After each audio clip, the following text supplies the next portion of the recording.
నమస్తే అండి. భగవద్గీత 10వ అధ్యాయము 3వ శ్లోకము.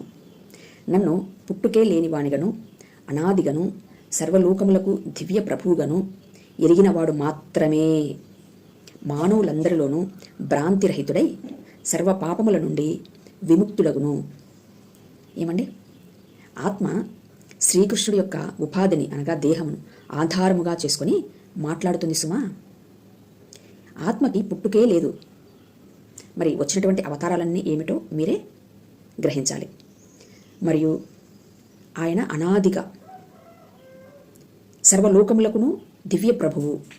ఎన్ని లోకాలు ఉన్నాయండి? ఒకటి ప్రకృతి లోకము, రెండవది మహిమలోకము. రెండే లోకాలు మనకి.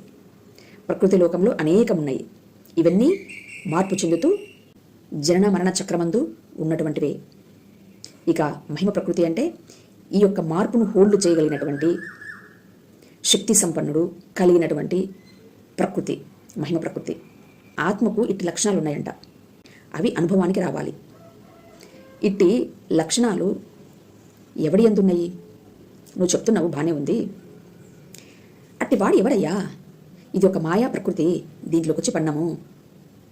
ఈ జనన మరణ చక్రంను దాటినటువంటి, జనన మరణ చక్రంను హోల్డ్ చేసినటువంటి నీ దివ్య స్వభావము, నీ దివ్య ప్రకృతిని మేము కనాలి అంటే, మాకు అనుభవానికి రావాలంటే నువ్వు రా, శరీరం ధరించి. ఏమయ్యా, మట్టి శరీరంలోకి రా నాయనా. వచ్చి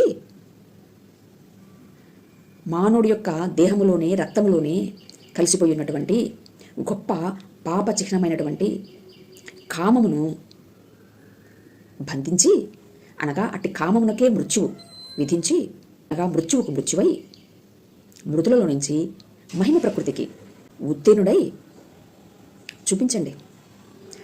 ఆ విధంగా ఆచార్యుడిగా దిగి వస్తే కదా మాకు మార్గమవుతావు, సత్యమవుతావు, జీవమవుతావు.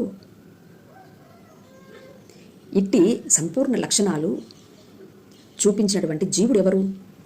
ఏ అవతారములో సర్వధర్మాన్ని పరిత్యజించి సంపూర్ణ శరణాగతి కోరినటువంటి సాధువును రక్షించుటకు తన మహిమ శక్తిని అనుగ్రహిస్తున్నాడు. శక్తి అనగా ప్రాణమే. ఇట్టి వారిని ఎవడైతే కనుకుంటారో వాడు పాపముల నుంచి విముక్తుడవుతాడు. అనగా సత్యము గ్రహించినటువంటి వారు స్వతంత్రులవుతారు. ఇట్టి వారిని ఏ కర్మ బంధించదు. అంటే జనన మరణ చక్రమును దాటినటువంటి వారు వీరు అవుతారు. అనగా ఆ పురుషుడిని ఆశ్రయమై ఆయన ధర్మమునే ధరించినటువంటి వారు అవుతారు ఇట్టివారు.